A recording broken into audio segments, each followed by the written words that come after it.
I'm sure you've seen a handful of ancient Egyptian statues over the years, and I'm sure you've become used to seeing most of them with broken noses. Of course, you might be wondering, why is that?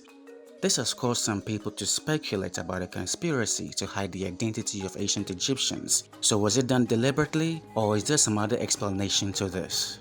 That is what we are going to talk about in this video. Ancient Egypt was a powerful empire that lasted thousands of years, and they created some of the world's most majestic sculptures and buildings, which most have miraculously made it to the present day. But when it comes to most of ancient Egyptian statues, people point out to the missing nose or some parts of the face missing. This has caused some people to think that it was done deliberately by foreigners invading the country centuries ago. So some pointers here. While I was researching for this video, I realized that there isn't enough research done on the topic, which is quite weird, right? Because this is one of the most debated topics among Africans and Europeans for some time now. Africans are saying ancient Egyptians were Africans, pointing to the statues as part of their evidence, while some Europeans are saying Africans couldn't have built one of the most sophisticated empires in history, which I find to be absurd. So let's look at the arguments some people make as to why some of the statues have broken noses.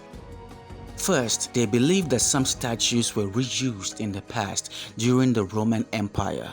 What you have to understand is that in ancient Egypt, statues were held in high standard because they believed that the spirit of a pharaoh can move into the statue and accept offerings, something they didn't play around with.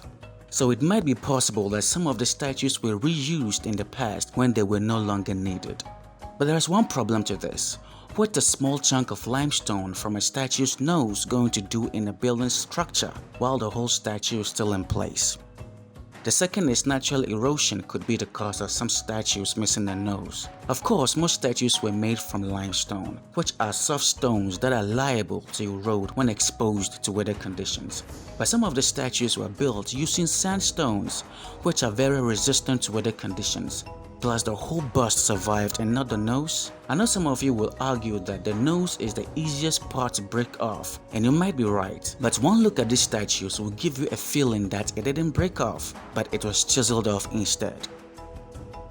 The third argument is one that I find plausible. The damage was done deliberately to change the appearance of the statue.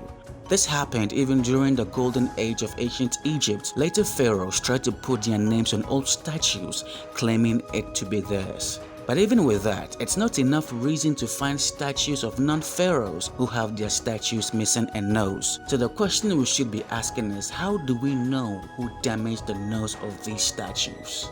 And if you love the video so far, make sure to subscribe and leave a like on this video. There are stories of Napoleon ordering his soldiers to fire on the Sphinx in Giza in order to destroy the nose, but that has no historical facts backing it. And it also doesn't explain the smaller statues found years after Napoleon's death. So how do we get our answer? First, we need to look at how ancient Egyptians understood the concept of afterlife. When a pharaoh dies, they believed that their spirit goes on to live and rule in the afterlife. So keeping a perfect statue of the pharaoh in the physical world is essential to keep his spirit form intact. Any damage to the statue will compromise the spirit of the pharaoh, which meant that other pharaohs can take advantage of this belief system. A clear example is in the case of Hatshepsut and Thutmose III. After Thutmose III came to power after years of Hatshepsut claiming to be a pharaoh, he defaced many of her statues to compromise her afterlife.